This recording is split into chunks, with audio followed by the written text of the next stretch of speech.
McCourty won't be able to join us, but our next guest is a 10-year NFL vet. He led the Patriots last season with 8 sacks, but more importantly, he's now a Super Bowl champ, defensive end Rob Ninkovich. Thank you so much for joining us. That sounds nice. I like that. I figured you'd say that. I figured you'd say that. There's a good ring to it. A lot of hard work going into that one. So, again, I'm excited to add that to the resume. What's your chances of repeating? Wolford's gone, Revis is gone, Brown is gone. What's your chances? Starts right now in training camp. Again, this is where you put in all the hard work. This is where it starts. When you put in those long days of training camp, put the pads back on.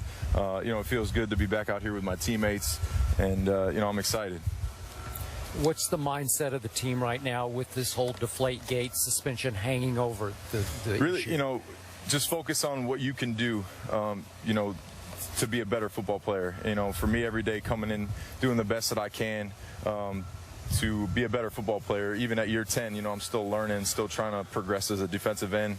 And, again, for me, it's exciting that, all that stuff happened last year, but it's over with. And you really have to, close that book. That's over with, start a new book, and, it starts in training camp. All this Deflategate stuff, how much of a motivational factor do you think that's going to be for the team this season? Again, there's always motivating factors, for teams, and for my personal goals. I'm always motivated. Every year I'm motivated to go out there and play to the best of my abilities, and continue to carry on that Patriot tradition, which is playing good football and being a winning team. What do you see from Tom Brady right now out here on this practice field? Any different? Is he more gunned up than usual, or he's just same old Tom? Tommy's always gunned up. I mean, Tom is a tremendous competitor. No matter what he's doing, he's competing. He's trying to be the best at what he does. So, every day he comes out here and, he holds everyone to a high standard. And, that's what it's supposed to be like, holding everyone accountable. Troy Brown was just on our desk, and he described him as pissed. Is that fair to say?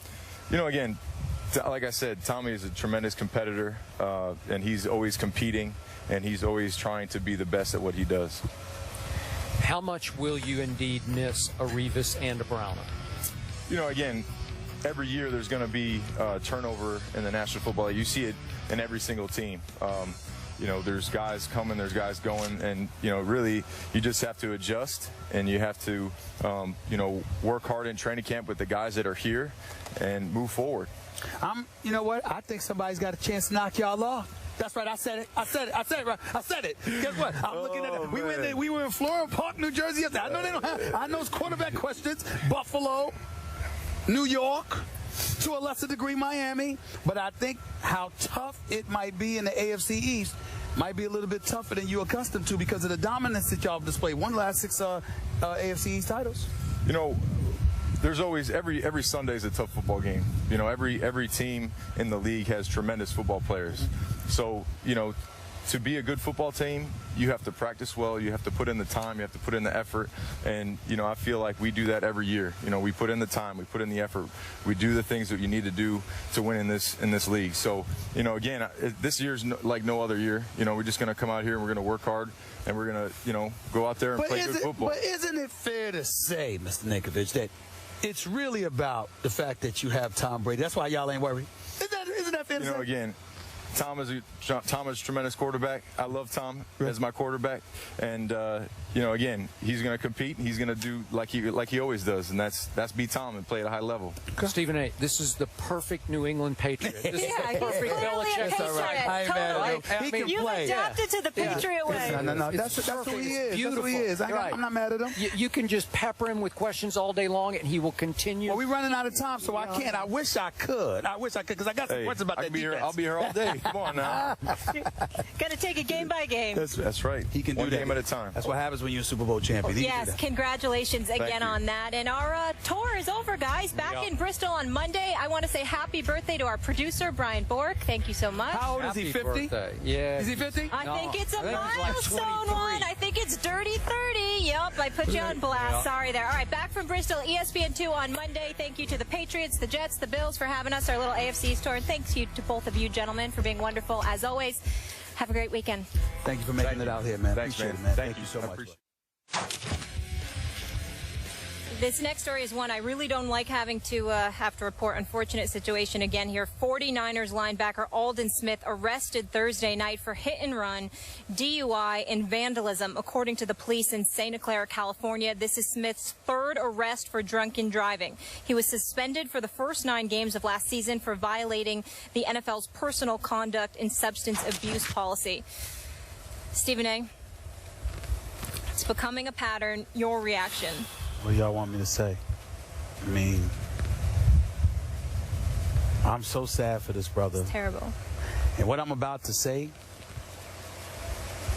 I'm not proud of. He obviously needs help. He needs to be in rehab. But with all due respect, not before he spent some time in prison. This is his third DUI arrest. It is the third time you have endangered human beings other than yourself. True. It's at least the second time. I'm sorry, it is the third time. But one of those times, if I remember correctly, he was out there 7 in the morning while kids were about to go to school, waiting by the little bus. So just imagine for 1 second, you're a parent out there, and you walk your child, or your child is at the bus stop. They're 7, 8, 9 years old, or whatever the case may be. Who in God's name is expecting a drunk driver to be riding around at 7 o'clock in the morning? And that was his last offense. And by the way, I think he only served 11 days of community service, or whatever the case may be. Enough's enough. I usually reserve these comments for criminals. I would never say that about somebody who has a problem, which clearly he has. He has a problem with alcohol. But the fact that you continue to get behind the wheel, this was not just a DUI charge. This is vandalism as well. There's a hit and run charge that took place. This brother got to go to jail, man. He does. I hate to say this. I'm sorry. There's so many brothers that I know in the league. And when I say brothers, I'm talking black, white. I'm talking everybody.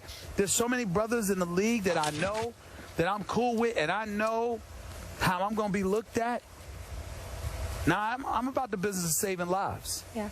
You can't have a dude that's getting behind the wheel on multiple occasions and endangering the lives of others, not just himself. You can't have that. And this is what he is doing. So he needs to go to rehab and get help. But the first order of business, because last time I checked, I don't think they serve any brew in jail. Yeah. This brother needs to be behind bars. He need to serve. He need to do a few months. You know, where they close in a cage, and you behind bars. You ain't gonna get a drink then. Make sure you use that to become sober. And then when you get out, go get your counseling. Don't even notice I ain't even bring up football. There's no way in hell that Aldon Smith should be playing this upcoming season. No. He should be playing this upcoming season. I mean, I said that about Sheldon Richardson because of the heinous, but you know, just talking to him yesterday, all of this other stuff, you know, I look at it and said, okay, 4 to 8 games might be better. But Aldon Smith, behind the wheel, drunk again. Now you got to go to jail. I'm sorry. He's got to go to jail. So at what point do we quit calling this story sad? Because I keep hearing, oh, it's so sad, and I get that, but at some point, it's a good point, Skip. It's just sorry and bad. It's. I think it's sad if someone has a problem, that they have a problem, if they're suffering from alcoholism. I think it's sad. Okay, but at some point, he needs to be held accountable, as you started to do there. I'm so with you on this, because this brother at one point was considered maybe the best pass rusher in pro football. He was such a game changer that he has been coddled, and he has been enabled to continue to fail and fail and fail because he feels he's entitled, because he's so gifted that he says, I got this, and I got it again because they're going to have my back because they need me so bad. Now they need him because the 49ers are just flat out crumbling before your very eyes. And it hurts me. The sad part to me is our guy Eric Mangini. I consider him a friend.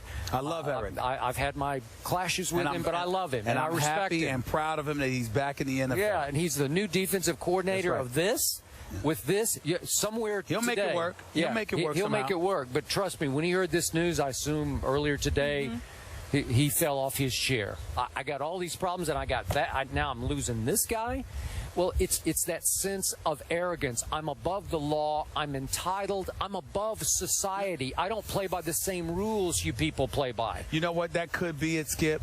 Or it could be that he just really has the problem that you've highlighted in the past. He only had 2 sacks last year, and it was in the same game. But I will tell you this: MAD, Mothers Against Drunk Driving, you got it, and other organizations. You know, I mean, they speak against this religiously, and they do fantastic work. And I got news for you. For a lot of people out there that want to sit there and look at somebody like myself and say, my man, you know, give the brother a chance. No, he's had multiple chances. And keep in mind, when a car hits you because somebody behind the wheel is drunk, that car and that driver does not see color. You understand? It can hit somebody black just like it can hit somebody white, just like it can hit somebody from any ethnicity. I don't give this guy needs to be behind bars for this. To piggyback on both of your points, and I don't want to quote Chris Carter here, but when he was cut, didn't he say that was the best thing that ever happened to him to get his life together and get his career? He was lying. What else is new? What? I'm so surprised. Somebody stood up there and looked at the cameras and said, I am healed. I have learned. I know. What I'm saying is that by not being able to play, by going to jail, by going to rehab, that can benefit him in the end as a player, as a person, to get his life back on track. Well, I guess what I'm saying to you, Molly, is that's why I brought up jail. Because after he went through something like that last time, and just in terms of being suspended, just in terms of being out of the game and having to do community service, he looked in the camera and said, I'm agreeing with you. That's what I'm saying. I know. I'm just saying that my point is that's why I bring up jail, because that's when we'll know. Because like I said, I don't think they serve brew behind bars. Yes. Yeah. And I'll also point out, I do know a couple of guys that have reached out to him and mentored him in the league, and former NFL players as well, tried to work with Aldon Smith because he is such a special talent. And I know don't want to be insensitive, but to bring it back to football, they lost 4 of their last 5. There's a lot of issues there. They have a new coach in Jim Tomsula, so a lot going on there in San Francisco. But we're in New England, and more First Take after the break from Foxborough.